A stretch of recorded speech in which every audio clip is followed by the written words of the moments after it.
যেই দল এখন বাংলাদেশে বলে যদি নির্বাচনের ডেট দেন না দিলে আমরাই ডেট ডিক্লেয়ার করে আসবো, তাহলে আমি ওই দল এবং ওই দলের লোকদেরকে সামনে রেখে, এই বিজ্ঞ আইনজীবীদের সামনে রেখে দেশবাসীর কাছে প্রশ্ন করতে চাই, এই দল তো নির্বাচনের ডেট ঘোষণা হলে নির্বাচনের দিন বিকেল 5টা পর্যন্ত অপেক্ষা করা ছাড়াই সকাল 10টার মধ্যেই তারা তাদের রেজাল্ট ঘোষণা করে দেবে। যে দলের নেতারা এই কথা বলতে পারে যে হয় ডেট আপনারা দেন নাহলে ডেট আমরা দিয়ে দেবো, ওরা তো প্রত্যেক কেন্দ্রে কেন্দ্রে এই কথা বলবে, হয় বিজয় আমাদের ঘোষণা করে দেন নাহলে আমরা বিজয়। এই আশঙ্কা থেকেই এই দেশের জাতি এখন বলছে আগে বিচার করতে হবে, সংস্কার করতে হবে, তারপর নির্বাচন দিতে হবে। না হলে এই যে হুমকি, যেই থ্রেট আপনারা দিচ্ছেন, এগুলো তো আওয়ামী লীগের আমলেও তো আমরা এরকম কথা শুনিনি। আওয়ামী লীগের ফ্যাসিস্টরাও এরকম কথা বলে নাই।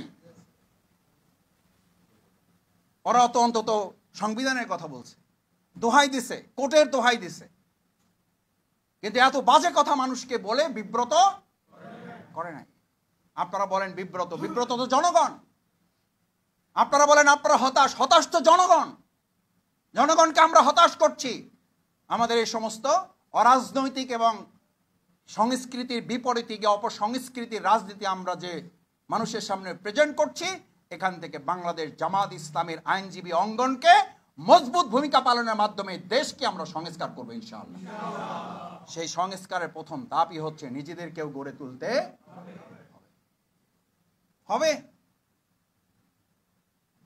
আমরা এক সময় আমরা বলি না যে আমরা প্রয়োজন আবার রক্ত দেবো, আমি এখন উল্টা কথা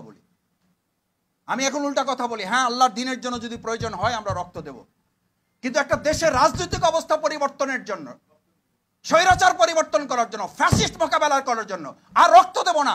প্রয়োজনে এদেরকে মাথা উঁচু করে দাঁড়াবাড়ি আর কোনো সুযোগ আমরা দেব না। এই জাতি আর কত রক্ত দিবে?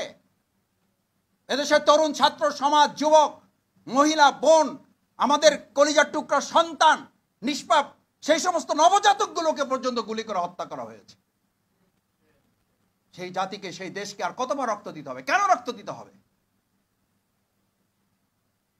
আর যারা রক্ত দেব দেব দেব দেব বলে, তারা অন্যের ঘাড়ে বন্দুক রাখে, নিজেরা আরাম আয়েশে এসি দেশ বিদেশের মধ্যে অবস্থান করে সুযোগ বুঝে জনগণের সুবিধা অর্জন করা ছাড়া তাদের কোনো লক্ষ্য নির্ধারণ করা থাকে না। ভাইয়েরা, এই জন্য আজকের ওয়ার্কশপ আমরা বলছি, এই ওয়ার্কশপের মূল লক্ষ্য হচ্ছে আমরা দেশ পরিবর্তন করতে চাই, জাতি পরিবর্তন করতে চাই, কিন্তু তার আগে আমরা আমাদের পরিবর্তন।